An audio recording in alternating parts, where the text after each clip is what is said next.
இன்றைய தினம் நாம் அடுத்ததாக பார்க்கக்கூடியது, அதாவது நீங்க ஒரு பொலிட்டிக்கல்ல இருக்கீங்க. அதாவது பொலிட்டிக்கல் மீன்ஸ் அரசியல்ல ஆரம்ப விஷயத்துல இருக்கீங்க. ஒரு கவுன்சிலரா இருக்கீங்க, இல்லை ஒரு எம்எல்ஏவா இருக்கீங்க, இல்லை அடுத்தடுத்து ஒரு பதவிக்கு வரணும் அப்படின்னு நினைக்கிறீங்க.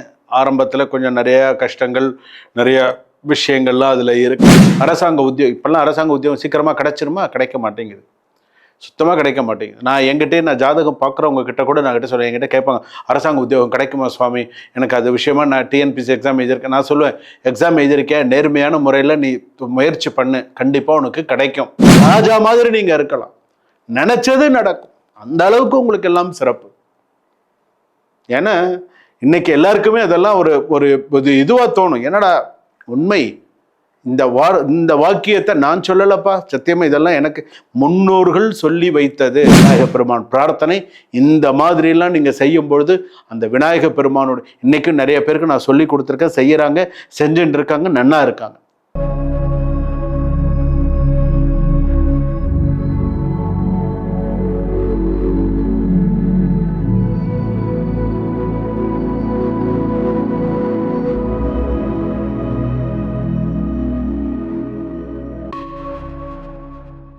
ஆன்மீக பரிகார நேயர்கள் அனைவருக்கும் அன்பான வணக்கங்கள். இன்னைக்கு நம்ம யாரை சந்திக்க வந்திருக்கோம், என்ன விஷயத்தை பத்தி தெரிஞ்சுக்க வந்திருக்கோம் அப்படின்னு பாத்தீங்கன்னா, நிறைய நமக்கு ஆன்மீக தகவல்கள், பூஜை முறைகள், பரிகார பூஜை முறைகள் சொல்லக்கூடிய மக்கள் ஜோதிடர், நிறைய ஹோமங்கள் பண்ணக்கூடிய, அதாவது உங்களுக்கு இருக்கக்கூடிய பிரச்சனைகளுக்கான ஹோமங்கள்.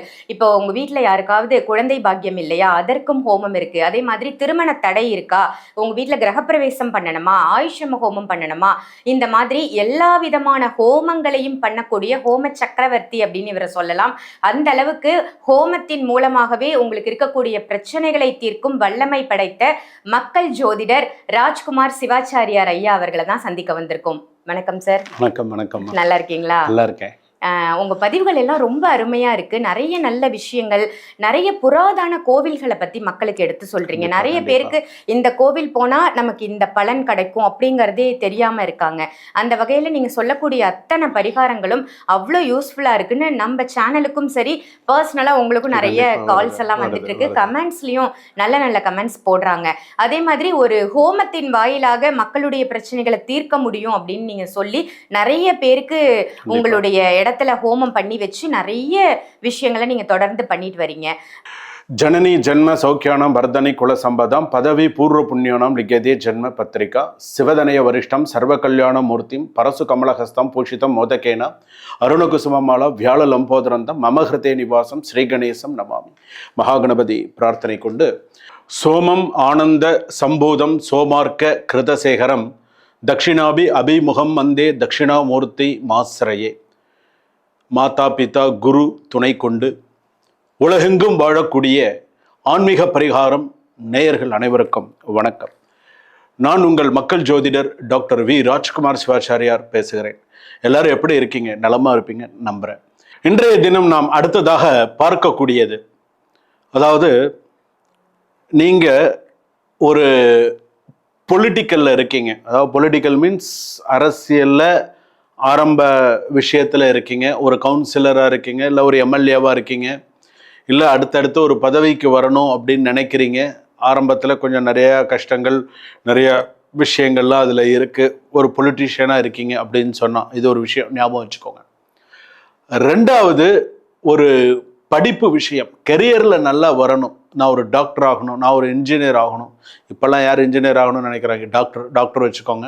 அடுத்தது பிஸ்னஸ் தான் அடுத்தது எடுத்துக்கிறாங்க. அடுத்தது இப்போல்லாம் ஏஐ வந்துட்டதுனால ஏஐ மூலமாலாம் நிறையா விஷயங்கள்லாம் நிறையா கற்றுக்கணும் அப்படின்லாம் நினைக்கிறாங்க. அதிலெல்லாம் கெரியர் நல்லா வரணும், க்ரோத் ஆகணும் அப்படின்லாம் நினைப்பாங்க. அவங்களுக்கு இந்த வீடியோ. மூன்றாவதாக நீங்கள் செல்லக்கூடிய இடத்திற்கு என்ன செஞ்சுட்டு நீங்க போகணும், பதவி உயர்வு கிடைக்க என்ன செய்ய வேண்டும், அரசாங்க உத்தியோகம் கிடைக்க என்ன செய்ய வேண்டும்.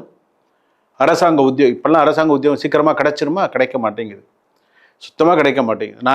நான் ஜாதகம் பார்க்குறவங்க கிட்ட கூட நான் கிட்ட சொல்லுவேன், என்கிட்ட கேட்பாங்க, அரசாங்க உத்தியோகம் கிடைக்குமா சுவாமி, எனக்கு அது விஷயமா நான் டிஎன்பிசி எக்ஸாம் எழுதியிருக்கேன். நான் சொல்லுவேன், எக்ஸாம் எழுதியிருக்கேன், நேர்மையான முறையில் நீ முயற்சி பண்ணு, கண்டிப்பாக உனக்கு கிடைக்கும்.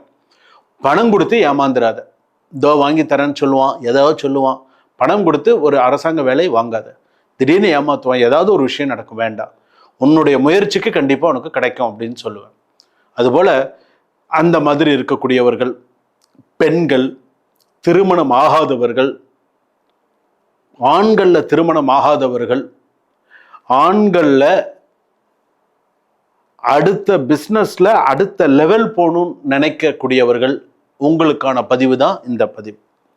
அதாவது ஊருக்கு ஊர், எல்லா ஊர்லேயும் எல்லா கோவில்களிலும் இன்று கண்கூடாக பார்க்கக்கூடிய ஒரு தெய்வம் அரச மரம். எல்லாருக்குமே தெரியும், இது என்னுடைய கும்பாபிஷேகம் பூஜைகள் எல்லா இடத்துலையும் நான் இதை சொல்லியிருக்கேன். அரச மரம் எல்லா இடத்துலையும் நீங்கள் பார்த்துருக்கீங்க. பேரே அரச மரம். அரச மரம் கேள்விப்பட்டிருக்கோம். அரச சமித்துல ஹோமம் பண்ணுறதெல்லாம் விசேஷம் ஒன்று.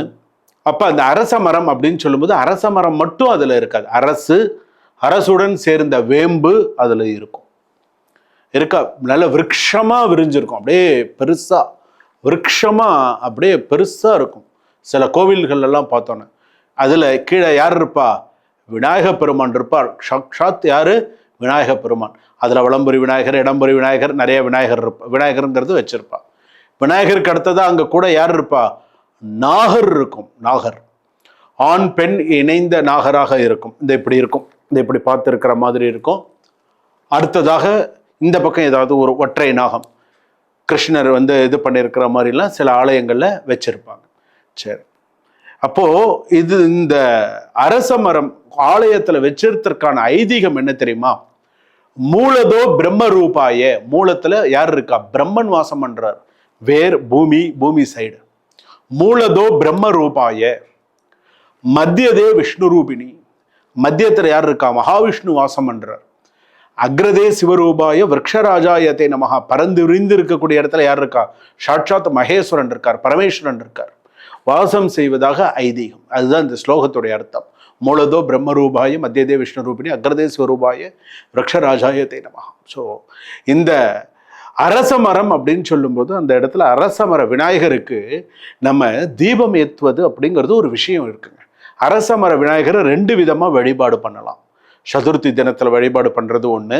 அதற்கு அடுத்ததாக பார்த்தீங்க அப்படின்னு சொன்னால் எந்த நாளில் வழிபாடு? திங்கட்கிழமையில் வழிபாடு பண்ணுறது மிகவும் சிறப்பு. அமாவாசையில் வழிபாடு செய்வது மிக மிக சிறப்பு. ஸோ அப்படிலாம் இருக்கக்கூடிய காலகட்டத்தில் இன்னைக்கு நமக்கு ஒரு விஷயம் நிறைவேறணும் அப்படின்னு சொன்னால் அந்த அரச மரத்துக்கிட்ட அந்த அரச மர இலையில ஒரு 3 இலை எடுத்துக்கோங்க. நுனி பார்த்தீங்க அப்படின்னு சொன்னால் வடக்கு பார்க்க இருக்கணும். அந்த காம்பு பகுதி தெற்க பார்க்க இருக்கணும். 3 இலை 3 அகல் நெய் தீபமாக நல்லெண்ணெய் தீபமாக சுவாமி கிட்ட ஏற்றி வைங்க. அரச இலையில் விளக்கேற்றினால் அரசனை போல் வாழ்வழிப்பான். அரசன் மாதிரி நீங்க இருக்கலாம், ராஜா மாதிரி நீங்க இருக்கலாம், நினைச்சது நடக்கும். அந்த அளவுக்கு உங்களுக்கு எல்லாம் சிறப்பு.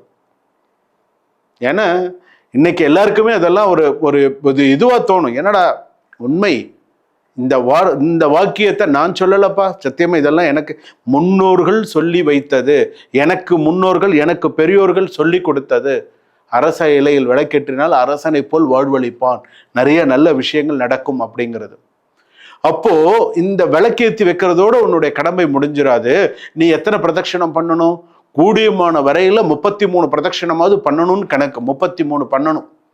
அப்படி இல்லை அப்படின்னு சொன்னா குறைஞ்சது 54 108 கண்டிப்பா பிரதட்சணம் பண்ணணும்னு சொல்லி குறைஞ்சபட்சம் 33வது பண்ணணும் அப்படிங்கிறது விதி. அப்போ நீ அந்த சுவாமி கிட்ட என்ன சொல்லி நீ பிரார்த்தனை பண்ணணும்? வக்கரதுண்ட மகாகாய கோடி சூரிய சமப்பிரபா நிர்விக்னம் குருமே தேவோ சர்வ காரயேஷு சர்வதா. முடிஞ்சுதா? அவ்வளவுதான். இந்த 2 வரி தான். வக்ரதுண்ட மகாகாயன்னா யாரு? மகாகணபதி, சாட்சாத் மகாகணபதி. வக்ரதுண்ட மகாகாய கோடி சூரிய சமப்பிரபா. ஒரு சூரியனுடைய பிரகாசமே இந்த மாதிரி இருக்கே, கோடி சூரிய பிரகாசம் இருந்தா அதுதான் விநாயகர் முகத்துல இருக்குமா?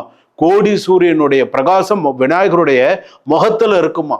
அப்ப அந்த முகம் எவ்வளவு தேஜஸா, எவ்வளவு அழகா அந்த விநாயகர் பெருமானுடைய முகம் எப்படி இருக்குன்னு கற்பனை பண்ணி பாருங்க.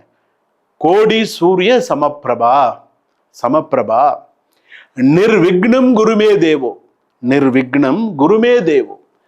எனக்கு ஏதாவது ஒரு விஷயங்கள் தடங்கள் ஆகாம, நான் போகக்கூடிய வேலைகள் எனக்கு தடங்கள் ஆகாம, நான் செய்யக்கூடிய வேலைகள் எனக்கு சக்சஸ்ஃபுல்லா எனக்கு அமையணும், நான் போற வேலை எனக்கு நல்லபடியா அமையணும், நான் போகக்கூடிய விஷயம் எனக்கு சக்சஸ்ஃபுல்லா எனக்கு முடியணும். நிர்விக்னம் குருமே தேவோ, நீ எனக்கு அந்த இடத்துல குருவா வந்திருந்து எனக்கு ஆசீர்வாதம் பண்ணு. குருமே தேவோ சர்வ காரியேஷு சர்வதா, எல்லா காரியத்தையும் எனக்கு முன்னின்று நல்லபடியா நடத்தி கொடு. யார குருவா கூப்பிடுறீங்க? விநாயக பெருமான குருவா கூப்பிட்டு நீங்க சொல்றீங்க. வக்ரதுண்ட மகாகாய கோடி சூரிய சமப்பிரபா நிர்விக்னம் குருமே தேவோ சர்வ காரயேஷு சர்வதா. 3 தடவை இந்த மந்திரத்தை சொல்லி விளக்கு ஏத்துங்க, சுத்தி வாங்க.